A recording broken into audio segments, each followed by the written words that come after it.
उजनी धरणातून सोलापूर शहरासाठी सोडले पाणी।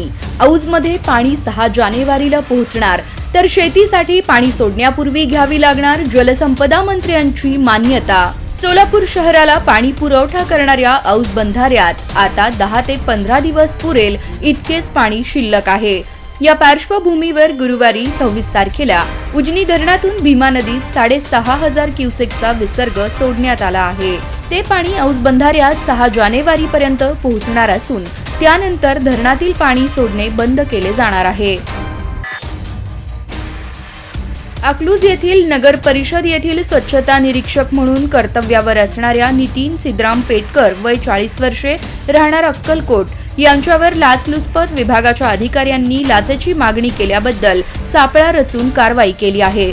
याबाबत लाचलुचपत विभागाचे पोलीस निरीक्षक गणेश पिंगुवाले यांच्याकडून मिळालेल्या माहितीनुसार यातील तक्रारदार यांची श्री गणेश इंडस्ट्रियल सर्व्हिसेस बारामती नावाची कंपनी असून सदर कंपनी विविध नगर परिषद नगरपालिकांना साफसफाई व इतर कामांकरिता मनुष्यबळ पुरवठा करत असते।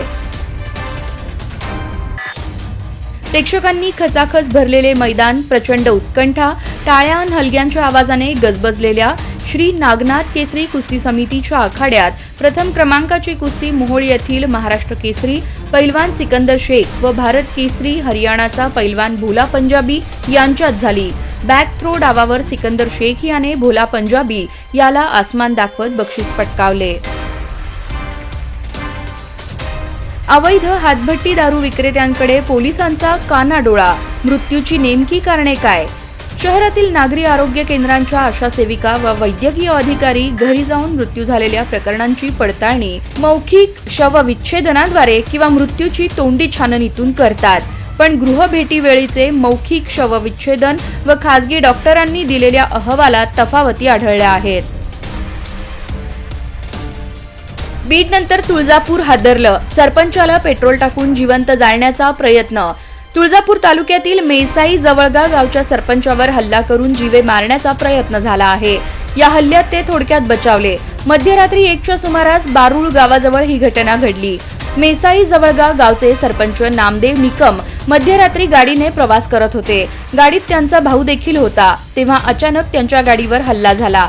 दगडांनी काचा फोडून गाडीत पेट्रोल टाकून गाडी पेटवण्याचा प्रयत्न केला गेला। या हल्ल्यामध्ये नामदेव निकम थोडक्यात बचावले।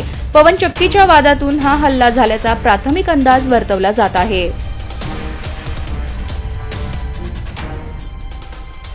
नववर्षात मावा विक्रेत्यांवर कठोर कारवाई, अवैध विक्रीतून दरमहा कोट्यावधींची उलाढाल। सोलापुरात 2012 मध्ये गुटखा बंदी झाली, तरी पण आजही प्रत्येक पानटपरीवर गुटखा मावा मिळतोच अशी वस्तुस्थिती आहे।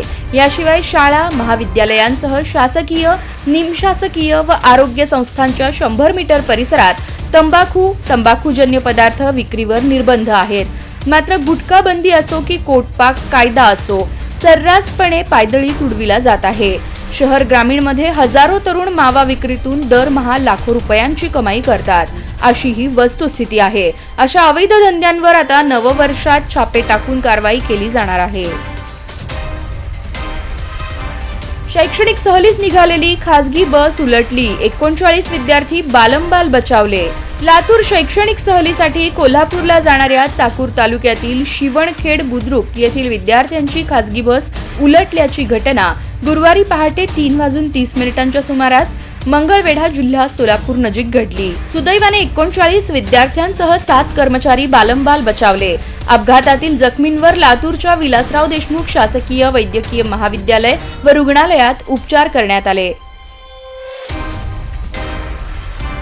मुख्यमंत्री राजीनामा देत नाहीत तोवर चप्पल घालणार नाही, भाजप प्रदेशाध्यक्षाने घेतली शपथ। राज्याच्या मुख्यमंत्र्यांना पायउतार व्हायला लावेपर्यंत आणि पक्षाला सत्तेतून बाहेर करेपर्यंत पायात चप्पल घालणार नाही, अशी शपथ तामिळनाडूचे भाजप प्रदेशाध्यक्ष के अण्णामलाई यांनी घेतली। राज्याचे मुख्यमंत्री के स्टालिन यांच्यावर गंभीर असे आरोपही त्यांनी केले। गुरुवारी कोइंबतूरमध्ये एका पत्रकार परिषदेत हातात बूट दाखवत त्यांनी सर्वांसमोर राज्यातली डीएमकेची सत्ता उलथवून टाकत नाही तोवर चप्पल घालणार नाही असं सांगितलं। अन्ना युनिव्हर्सिटीत विद्यार्थिनींच्या लैंगिक छळ प्रकरणी सरकारच्या भूमिकेविरोधात आंदोलनाचाही इशारा त्यांनी दिला। पोलिसांकडून वेगवेगळे 5 गुन्हे उघडकीस। सोलापूर शहर पोलीस आयुक्तालयाच्या हद्दीत विविध प्रकारचे एकूण 5 गुन्हे उघडकीस आणून 6 आरोपींकडून रोख रक्कम, 2 मोटरसायकल, 7 LED टीव्ही व 1 मोबाईल असा 3,69,000 मुद्देमाल हस्तगत करण्यात शहर गुन्हे शाखेच्या पथकाला यश आलं आहे. कॉलेजच्या स्नेहसंमेलनानंतर राडा. कबनूरमध्ये युवकाच्या पोटात धारदार शस्त्र भोसकून खून, मित्र गंभीर जखमी.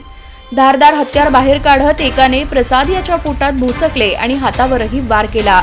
या हल्ल्यात प्रसाद जागीच कोसळला. कबनूर तालुका हातकणंगले येथे एका कनिष्ठ महाविद्यालयाबाहेर जुन्या वादातून 5 जणांनी सशस्त्र हल्ला करीत युवकाचा खून केला. हल्लेखोरांनी धारदार शस्त्राने पोटात भुसकल्याने प्रसाद संजय डिंगणे वय 17 राहणार जवाहरनगर हा जागीच ठार झाला.